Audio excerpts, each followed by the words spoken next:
پرانے زمانے کا ایک قصہ ہے کہ ایک شخص تھا، اس کے 4 بیٹے تھے۔ وہ شخص بوڑھا ہو گیا اور بیمار ہو گیا۔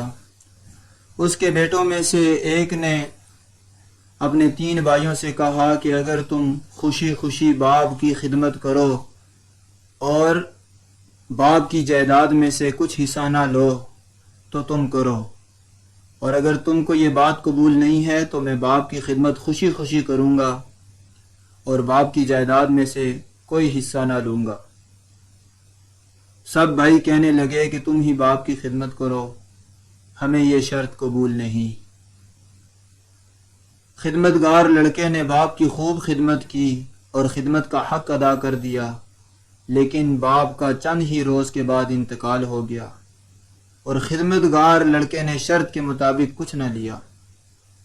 خدمتگار لڑکا رات کو سو رہا تھا، اس نے خواب دیکھی کہ کوئی کہنے والا کہہ رہا ہے کہ فلاں جگہ جاؤ اور 100 دینار تمہارے لیے زمین میں رکھے ہیں، وہ لے لو۔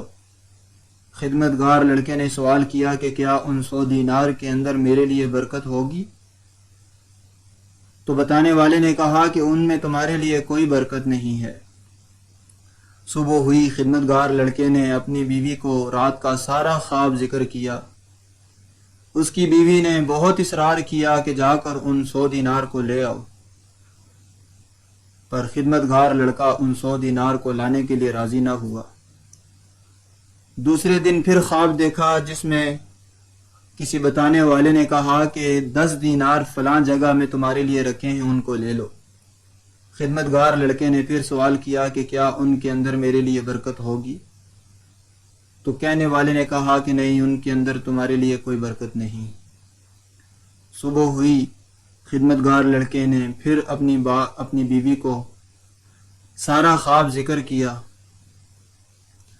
بیوی نے پھر 10 دینار لانے کے لیے بہت اصرار کیا، مگر کسی طرح بھی نوجوان لڑکا ان 10 دینار کو لانے کے لیے راضی نہ ہوا، کیونکہ ان کے اندر برکت نہ تھی۔ تیسرے دن اس نے پھر خواب دیکھا کہ کوئی شخص کہہ رہا ہے کہ فلاں جگہ جاؤ اور وہاں تمہارے لیے 1 دینار ہے، وہ لے لو۔ نوجوان لڑکے نے پھر پوچھا کہ کیا اس 1 دینار میں میرے لیے برکت ہے؟ تو خواب میں بتانے والے نے کہا کہ ہاں، اس 1 دینار میں تمہارے لیے بہت برکت ہے۔ خدمتگار لڑکا گیا اور جا کر 1 دینار لے آیا، اور پھر بازار گیا اور بازار سے 2 مچھلیاں خریدی۔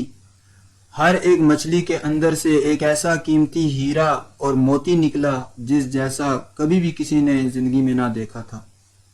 وقت کے بادشاہ کو پتہ چلا تو اس نے خدمتگار لڑکے کو بلایا اور 2 موتی اس سے خریدے اور بدلے میں 90 خچروں کے بوجھ کے برابر سونا دیا۔